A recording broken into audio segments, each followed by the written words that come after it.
How much pain and humiliation can a man take before he finally snaps? I guess if you asked 50 different men, you'd probably get 50 different answers. I pondered that as I considered the headstone of the man buried in the grave before me. I didn't know him well at all. In fact, I had spent only a few hours with him, but those few hours forever changed my life. 7 years ago, I was in Cozumel on break from college. I had gone there with some of my buddies who promised great diving, partying, and women. It was fun, and the diving was terrific. One night, however, I decided to spend a few quiet hours nursing a beer in one of the local bars. That's when he came up to my table. "Mind if I join you, young man?" he asked. He was an older man, appearing to be somewhere in his 60s, perhaps even a bit older. His eyes and his general countenance appeared to be of a man who had experienced a great deal of pain and hurt. Something about him seemed somewhat familiar to me, though, and since I was feeling a bit mellow and charitable, I invited him to join me. A smile creased his face as he extended his hand. "I'm Alan Jacobs," he said. I took his hand. "George Richardson," I said. He sat down after we shook hands. "Yes, I know," he told me. What? I wondered to myself. What the hell is going on here? "How do you know who I am?" I asked. "Nothing sinister. I knew your dad. Served with him in Vietnam a long time ago. In fact, he saved my life once, along with quite a few other Marines. Got him the Medal of Honor, in fact." He took a worn photo out of his wallet and showed it to me. I had seen this photo before. A larger version of it hung in my dad's office when he was still alive. Alan pointed to some of the guys in the picture, all of whom wore military field uniforms. "This was your dad. Here I am. We called this guy Spider, because of his spindly frame. He may have looked small, but that boy could fight." He stopped and looked wistfully at the picture as though recalling a memory of old comrades. "Unfortunately, they're all gone now, except for me." He looked back up at me after a few quiet moments. "So, is there someone special in your life? A fiancé or something?" I shook my head. "Not at the moment. I'm too focused on schoolwork right now, but I have been dating a few girls from time to time," I said. He nodded approvingly. "Good for you. Trust me, the worst thing you can do right now is get tied down to one woman. Chase them, do what you gotta do, then broom them, quick. Trust me on that." "You sound a little bitter. Are you married?" He snorted. "Technically I am, but it's a joke. Has been for years. I've given that woman the best years of my life, been faithful to her, adored and cherished her, and how does she repay me? By tricking me, cutting me off, holding me, and humiliating me every chance she gets." Wow, I thought. This is one bitter dude. "Want to hear the story?" he asked. What the hell, I thought. This could be interesting. "Sure," I replied. He told me the story of how he and his wife, Maggie, liked to go scuba diving in Mexico and other places on a whim. Something to break up the stress of the job. He told me how his wife, while somewhat frigid for years, was a very beautiful woman. From what Alan said, things went off the rails 2 years ago when they came down here to Cozumel. Apparently, there was some guy from Spain who managed to work himself into their relationship, obviously looking to bed his wife, and he was a cocky piece of work at that. Can you imagine the gall? He looked right at me and said he was going to be with my wife, and I would watch it. Can you believe that? He even showed me where it was going to happen and described what my wife would do before she met up with him. Get this, she did exactly what he said. Damn it, it was as though they scripted it all out and planned it well in advance. So here was my frigid 46-year-old wife, the woman who refused me any action at all, shaving her private part, on his order no less, and going out commando like some teenage woman on spring break. What the hell is that? Yeah, I should have stopped her, but I didn't. Hell, I thought she'd shut him down just like she shut down everyone else, including me. But no, she went through with it. And what did I do? What real choice did I have? That bastard made it clear that if I didn't go along, he'd be back to be with her morning, noon, and night till I was 90. He told me if I let it happen and watched the one time, he'd leave us alone and go home. But no, that didn't happen. He tricked me. They both tricked me. That was the first day. From then on, he and my wife proceeded to humiliate me every chance they could get. I'm not gonna lie to you, son. At first it was a bit exciting, even though it frustrated me. I thought that maybe she might eventually give him up and open herself up to me a bit. But it never happened. And it all got old, real fast, and there doesn't seem to be any end to it. Why don't you just dump the cheating woman? I asked. Kick her to the curb, divorce her, and be done with it. 2 words, no, fault. You know what that means? I shook my head no. That basically means she gets damn near everything. The house, half of the savings, half of the retirement, and a huge chunk of my salary. In other words, she'd get to live in the house I built, get half of my money, and I'd have to pay for her to live there and keep on being with her boyfriend, while I get to live in a piece of old apartment eating pork and beans.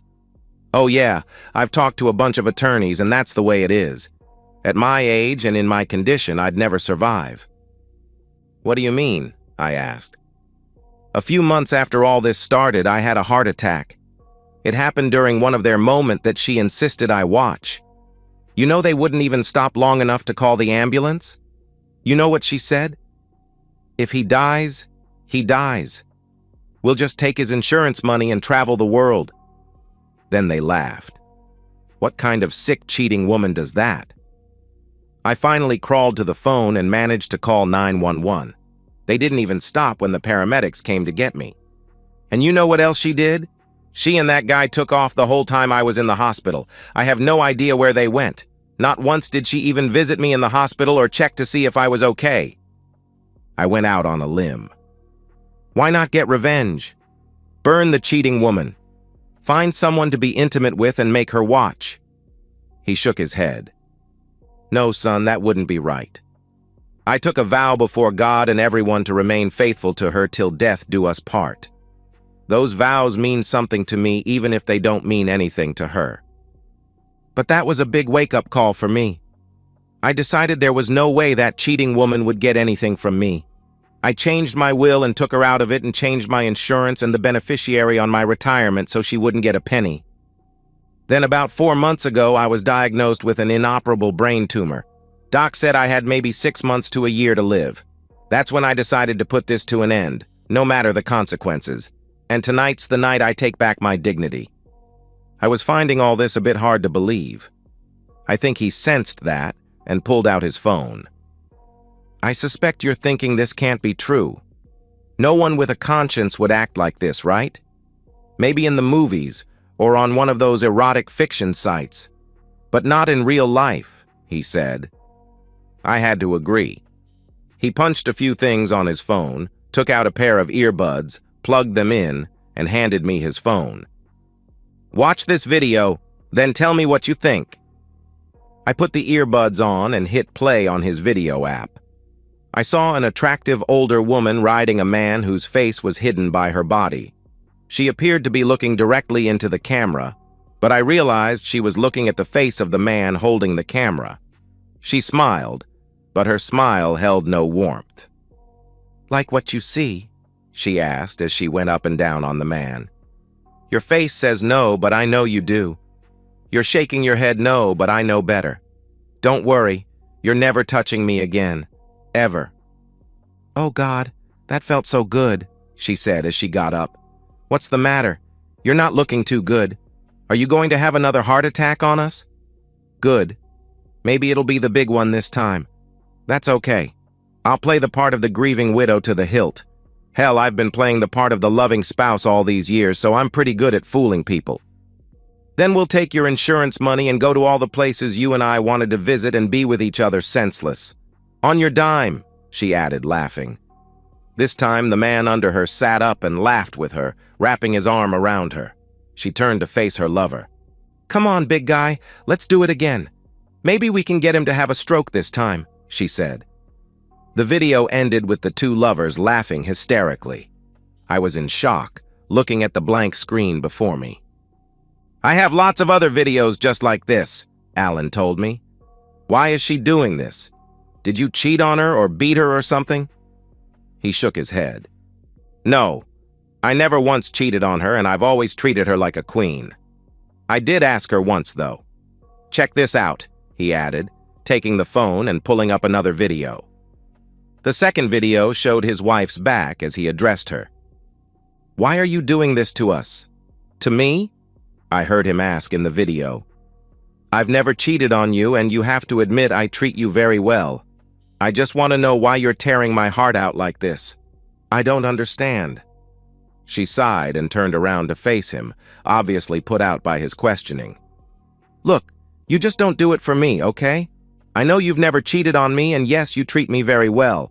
You're a great provider. I just need him, and yours doesn't turn me on anymore. It hasn't been for a long time. So just go along and things will be just fine. Maybe in a few years I'll get tired of him and we can retire and laugh about it in our old age. Let me just have this, okay?" "No, Mags. You may laugh, but I won't. I promise you, this won't end well. At all," Alan said in the video. "Damn it, don't you even think of getting a divorce because I'll destroy you. Then I'll take everything you have and I'll keep right on being with him, and you'll get to foot the bill. Got it?" The video faded to black, leaving me dumbfounded. How could someone be so cruel? "You have enough right here to destroy her," I said. He smiled. "Now you're starting to get the idea. Yes, these videos could destroy her, and that's exactly what I'm going to do. Tonight's just the beginning of their destruction, but I need help to make it happen. Will you help me, George?" I was tempted, but still needed one question answered. "Why me? Surely you could get any number of people to help you." Alan nodded his head. "You're right, I could. The truth is, George, you're the closest thing to a son I have. You see, my wife denied me children and claimed they would get in the way of her career. When I'm gone, that's it. My family tree is done. There are no children, no survivors, nothing. There's more. Let me ask you, how many C students do you know get a $1 million scholarship to an Ivy League school?" He had me at that. I was a bit lazy in high school, much to my parents' chagrin, and was really surprised when I was told I got a huge scholarship from a private foundation supposedly set up to help the families of Vietnam veterans. And it was unlike any scholarship I ever heard of. Not only did it pay tuition, books, and lodging, but it also gave me extra spending cash for trips, a car, whatever I needed, up to a limit, of course. The thing is, I never lacked anything. After getting that scholarship, I promised my mother I'd focus on my studies, and so far I have. Your father and I stayed in touch after the war. We talked and sent letters and emails. I've met your mother a few times as well. You and I have met also, but you probably don't remember since you were just a baby. When your dad was in the hospital the last time, I visited him. I promised that I would make sure his wife and son would be well taken care of. You see, his medical condition nearly wiped your family out financially. So I set up a private foundation that paid all of his medical expenses. It also set up a $1 million trust for your mother and a $1 million scholarship for you. I figured it was the least I could do for the man who saved my life in Vietnam. Lately, though, there are times I wish he'd have let me die over there. So I'm asking, George, will you help me do this? Will you help me reclaim some part of my dignity and my manhood?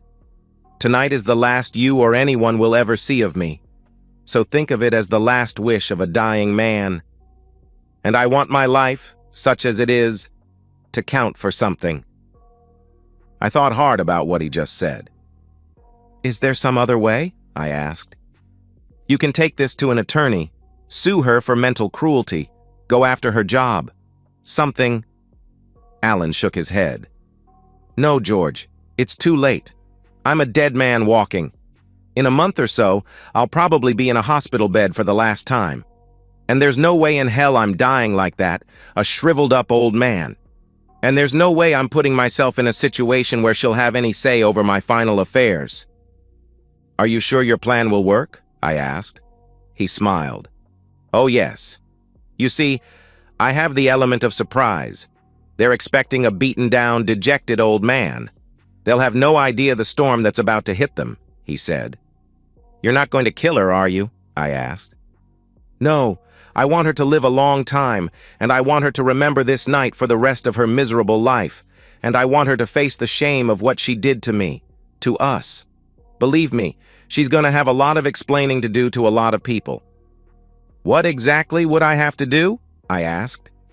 I was hoping he wouldn't ask me to hurt or kill someone. Not much. Just video the encounter. Send it out by email, then hand her an envelope, he said. That sounded easy enough. I already have the email drafted up, so all you'd have to do is attach the video and hit send. He pulled 2 envelopes out of his pocket. The thick envelope is hers. It explains pretty much what you'll record tonight. The other one is for you. What's that one for? I asked. There's a key to a safe deposit box, a card, and a letter with some instructions. After we finish tonight, you'll need to call my attorney. He's expecting your call and he'll explain it all to you. Okay, I'll do it, I said. What the hell? Make a video, send it out, and hand her an envelope. Simple enough. Alan smiled. Thank you, George. This means a lot to me.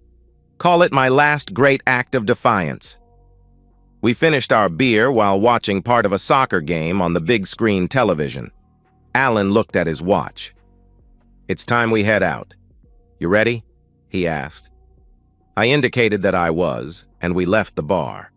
I had no idea where we were going, so I followed his lead. He was mostly silent, but did give me a bit of advice. Someday, George, you're going to meet a woman and fall in love.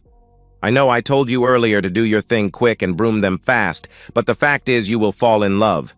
It happens to us all. Just do yourself a favor before you marry her, though. What's that? I asked. Check her out, closely. Observe her mother. Watch how she treats her husband, because that's probably what you'll have to look forward to. But don't marry until she signs a prenuptial agreement. Protect yourself. And don't let your relationship get like mine. Always put her first and love her with everything you have, but take the initiative at the first sign of trouble, he said. Sounded like good advice to me. We finally arrived at what appeared to be our destination. There were 2 people waiting for Alan, the woman I saw in the video sitting down on an outdoor staircase, and a tall man next to her. Alan stopped and looked at me. This is it. Showtime. You have my phone, so please start recording about the time I approach them, and remember, some of what you're going to see could be disturbing. Look, Alan, I began. I'm sorry about all of this. I barely know you, but I think you would have made a great dad. He smiled as he put his hand on my shoulder. George, you're the spitting image of your dad, and I know he'd be damn proud of you right now. I remembered something my dad used to say sometimes. I plugged in the earbuds so I could hear what was being said, and supported his phone so I would have a clear and stable video. I zoomed in a bit so I could see the picture a little bit better. The couple at the staircase reacted when they saw Alan approach. Neither of them saw me. The man stood a bit taller and smirked as he began to speak. I wanted to knock that smirk right off his face. Well, looks like the cuck finally made it, he said as the woman smiled. I was surprised at the clarity and quality of the sound. I'm here, Alan said. Let's get this over with. Not so fast, the smirking man said, as he pulled out a bottle of what appeared to be champagne and 3 flutes. He poured the sparkling liquid and handed one to the woman, who accepted it with a smile. He set a second glass down and offered the third to Alan. Let's drink a toast before we begin, shall we? The smirking man said. After all, this is the 2nd anniversary of our relationship, yes? It was 2 years ago today that I first slept with your wife, right here on these very steps, wasn't it? Alan wasn't amused. He kept his hands to his sides and said nothing. Oh, come now, Alan, the woman said. Don't be a stick in the mud.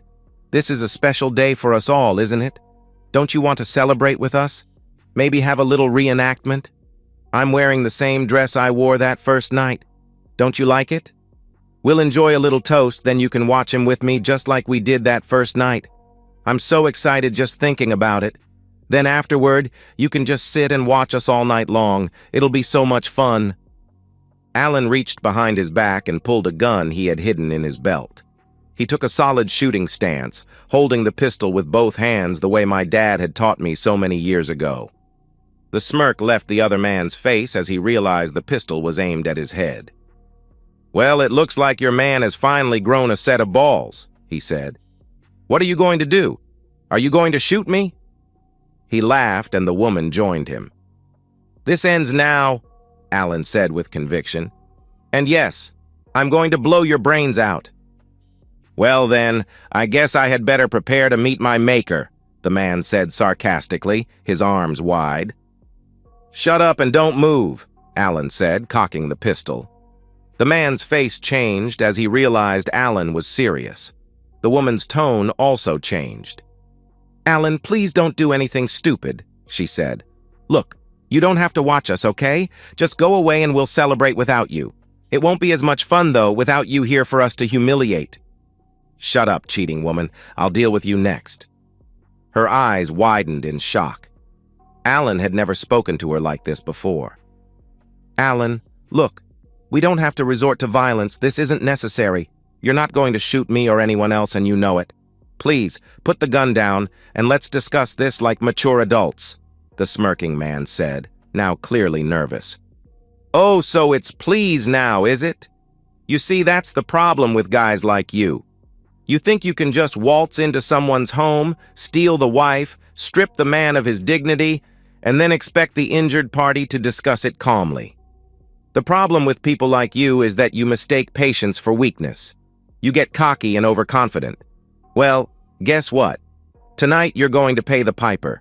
You were being intimate with my wife, stole my dignity and my manhood, and tonight I'm taking it back. And yes, you will die." "Alan, I'm begging you, please put the gun down and we can end this," the man said. "Would you get on your knees and beg for your life?" Alan asked. The man slowly got on his knees, his hands in the air. "Please, Alan, I'm begging you, don't kill me. We can put this to an end right now and you'll never see me again," he said. Alan addressed his wife. "Look at that, Maggie. Your lover is now on his knees begging me for his life. What do you think now? Not so cocky now, are you?" he asked the man. "What do you think, Mags? Should I let him live?" "No, I don't think so."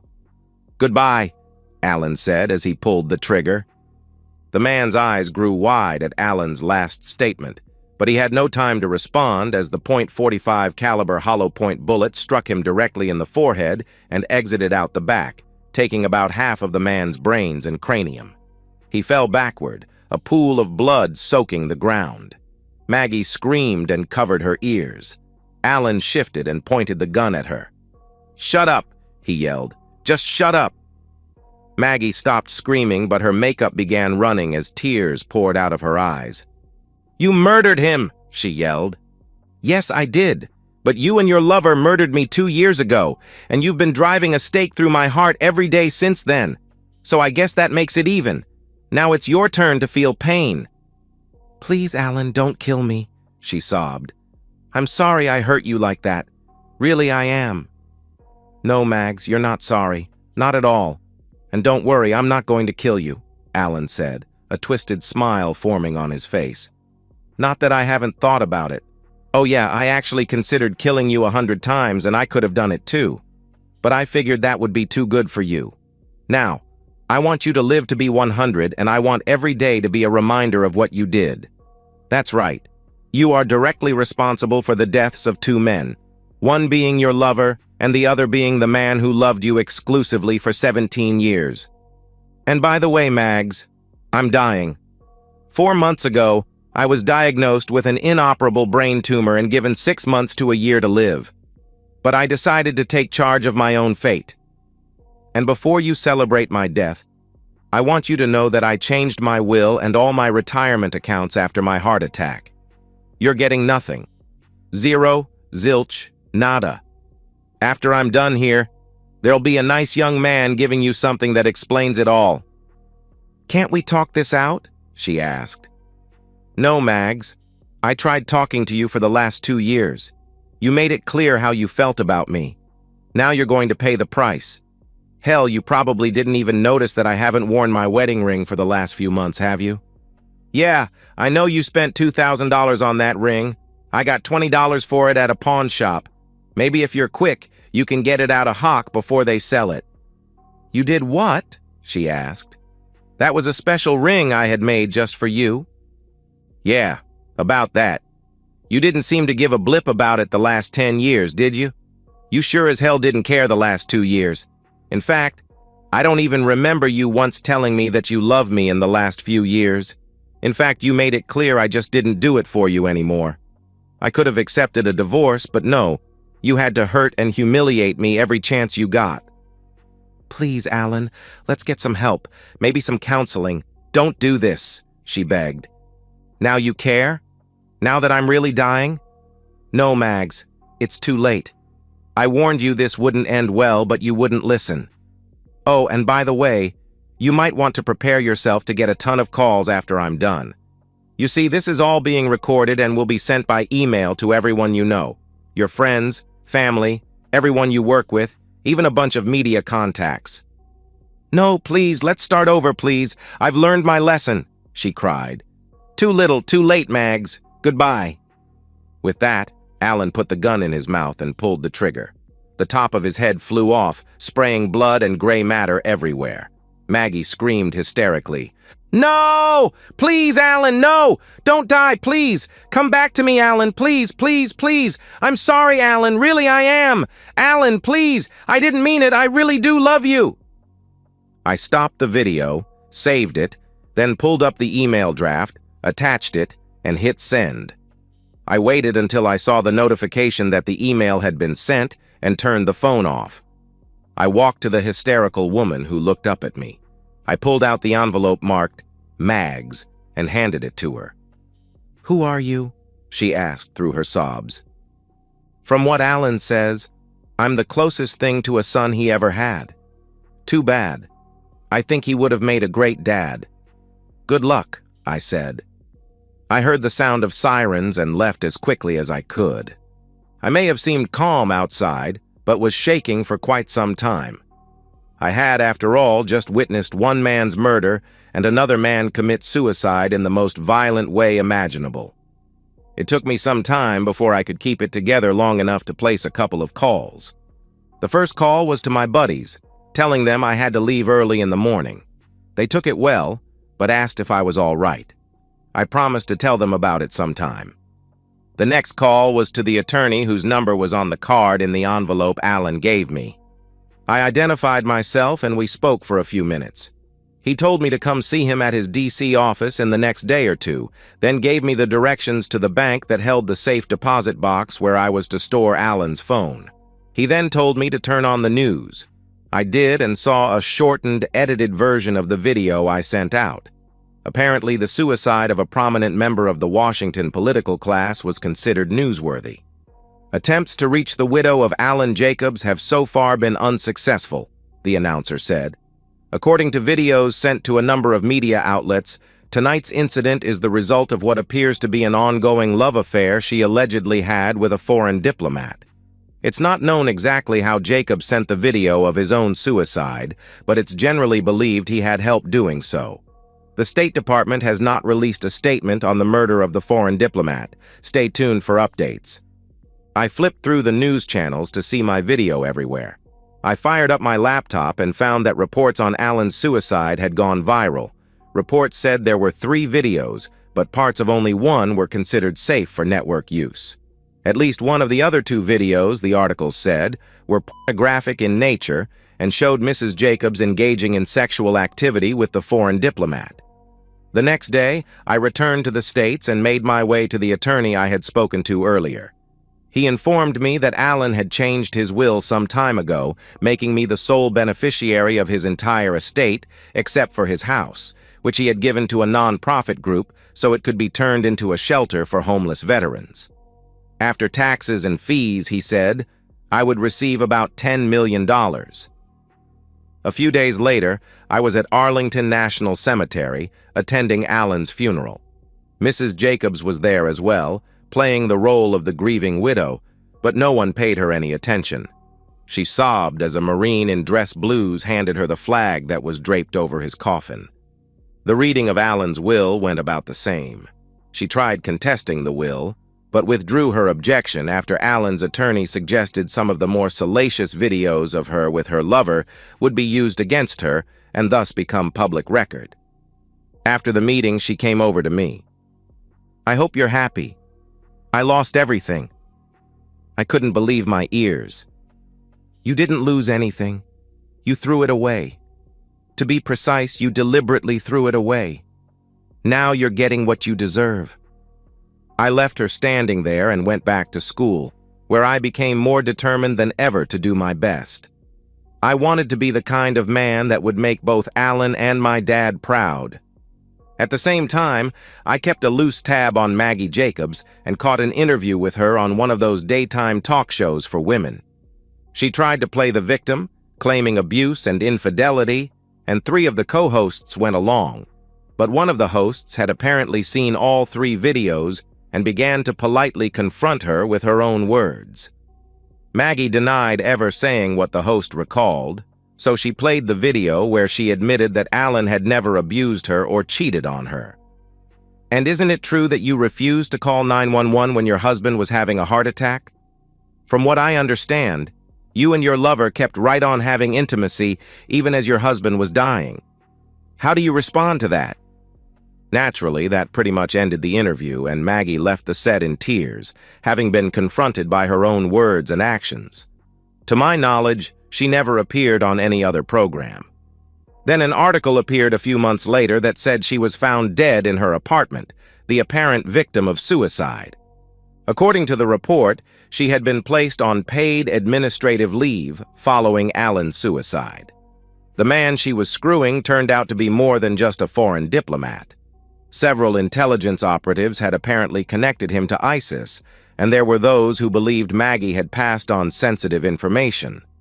Unable to deal with the result of her own actions, she took an overdose of pills, followed by a significant amount of alcohol.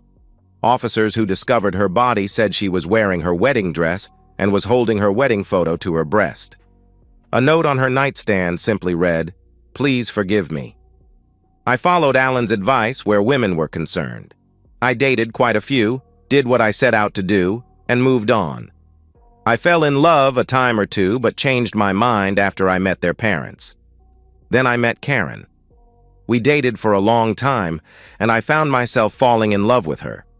She invited me to meet her parents over the holiday, and I was struck by the way they interacted with each other. Although married for 30 years, they acted like teenagers, constantly sneaking hugs and kisses. It was obvious they truly loved one another. More than once, Karen suggested they get a room. "How do you think you got here?" her mom said, laughing. By the end of the trip, my mind was made up. Her father spoke to me privately before we left. "You seem like a really nice guy, George, and I see how my daughter looks at you. Tell me the truth. Do you love her? I mean, really love her?" he asked. "Yes, sir, I do," I told him. It was true. I did love Karen, very much. "Do you love her enough to spend the rest of your life with her?" he asked. That was the $64,000 question. "I believe I do," I told him. "Good, because if you ever hurt my little girl, you'll have us to answer to." I considered what he said and carefully formulated my response. I realized he was only looking out for his daughter, and I respected that. "Sir, I know firsthand what can happen when a marriage breaks down. I've personally seen the pain it can cause, and I swear to you that I would never, ever do anything to hurt her. Someday, I'll tell you my story, and I hope you'll understand." I'm not sure if it was the expression on my face or the tear struggling to escape my eye, but he seemed to understand and shook his head. "Okay, George, that's good enough for now, and I'm going to hold you to that." Karen and I married after I graduated from law school. At her father's insistence, we signed a prenuptial agreement to protect both our assets. In addition to my $10 million, Karen had inherited a large sum of money from her grandparents, and we all agreed it was for the best. She and her parents seemed confused when I told them of my plan to join the Marines and become a JAG officer, a military attorney. They had assumed I would be accepting a high-paying job with one of the many prominent law firms that tried to recruit me. That's when I told them of my dad and Alan. "Oh my God, that's so sad," Karen said. I played them the video I took that night in Cozumel. Although Alan's phone was still in storage, I was one of the 1,000+ recipients of the email sent out that night. "You were the one who took that video?" I wondered how he got that video to the media so fast. "Didn't anyone ever question you?" "No, I guess the authorities figured it didn't really matter. And now, with Mrs. Jacobs dead, the case is closed. I've got lots of videos that he took, but it's not something for the squeamish." I looked at Karen's father. "Now you know why I'll never do anything to hurt your little girl. And I assure you, if there are any problems, I'll take the initiative and get them fixed before they get out of hand." He understood, giving me a manly hug. "I believe you, son. And thanks for sharing that with us. It had to be painful to witness that." About a year later, Karen gave birth to a boy. She asked me what I would like to name him, and I said, "Michael Allen Richardson, after the two bravest men I've ever known." Michael was my father's first name, and you already know who Alan is. "I like it. Michael Allen it is," she replied. And here we are, at Arlington National Cemetery, in front of Alan's grave. I know there are some who, upon hearing this story, will think Alan was a gutless wimp for taking his wife's crap for so long. I know there are some who would question why he put up with the humiliation as long as he did. I'm one of them. Maybe he was a bit wimpy for a time. Maybe he thought the love they once had would win out in the end. Who knows? Maybe he thought she would come to her senses after a while. I chose not to judge the man since I wasn't there. What I do know for a fact is what I witnessed that day in Cozumel. That was certainly not the act of a gutless wimp. I pulled a small eagle, globe, and anchor out of my uniform pocket and placed it on his headstone. I quietly said, "Rest in peace." And that's the end of today's story. If you enjoyed it, please give this video a thumbs up and drop a comment below. Your support helps the algorithm push my content further. If you're new to the channel, don't forget to hit that subscribe button. It really helps me keep creating more stories for you. Thanks for watching, and I'll see you in the next one.